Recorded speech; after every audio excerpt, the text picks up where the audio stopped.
guy who is presiding over a losing trade war.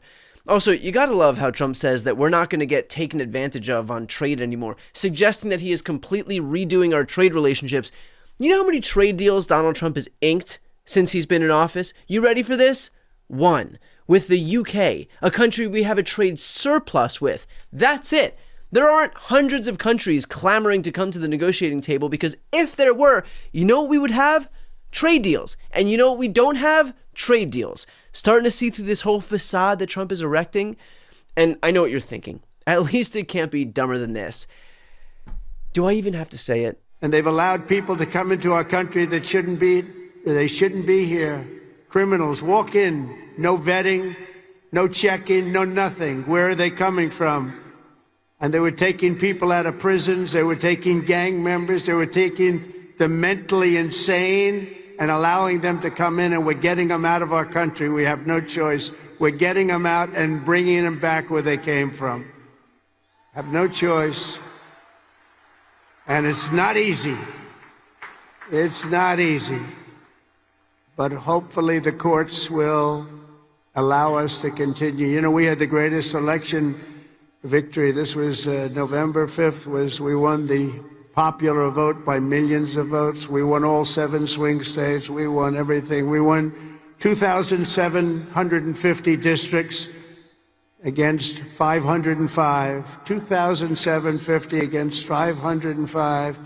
We had a great mandate, and it gives us the right to do what we want to do to make our country great again, and that's what we're going to do. And imagine being so insecure that you're already the president of the United States, the most powerful person in the world, and you have to constantly remind people that you won the election. I mean, my God, if anyone watching is ever feeling down about yourself, at least remember that you're not so riddled with self-doubt that you feel the need to remind everyone, everywhere, at every single moment of your life, how great you are.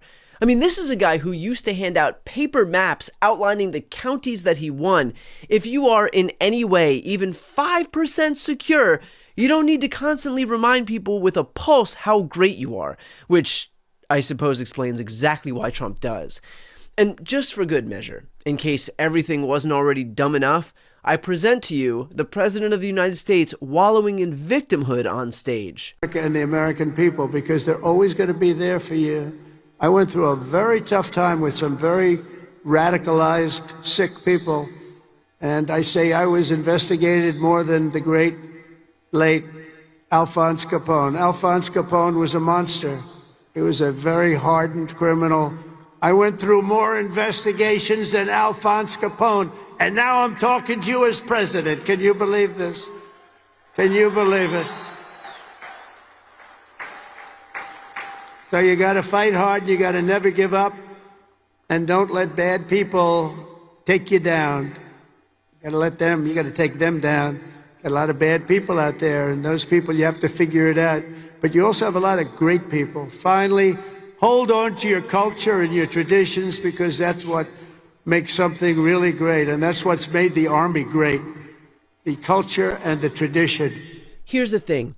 You don't get credit for being investigated and prosecuted more than Al Capone if you committed more crimes than Al Capone. Trump loves to pretend that these investigations happened in a vacuum, as opposed to the fact that all of them were well supported enough to warrant grand jury indictments and, in one instance, guilty verdicts from a jury of his peers, a jury that was approved by his attorneys, by the way, on every count he was charged with. All of which he got away with because he was elected president. He's trying to claim that he's the victim of an unjust judicial system when, in fact, him getting away with his crimes is precisely why it is an unjust judicial system. And yet still that won't prevent him from bitching and complaining on stage every chance he gets, even as president of the United States. Anyway, here's to hoping that these graduates at West Point display the integrity, the dignity, and the honor that Donald Trump is incapable of.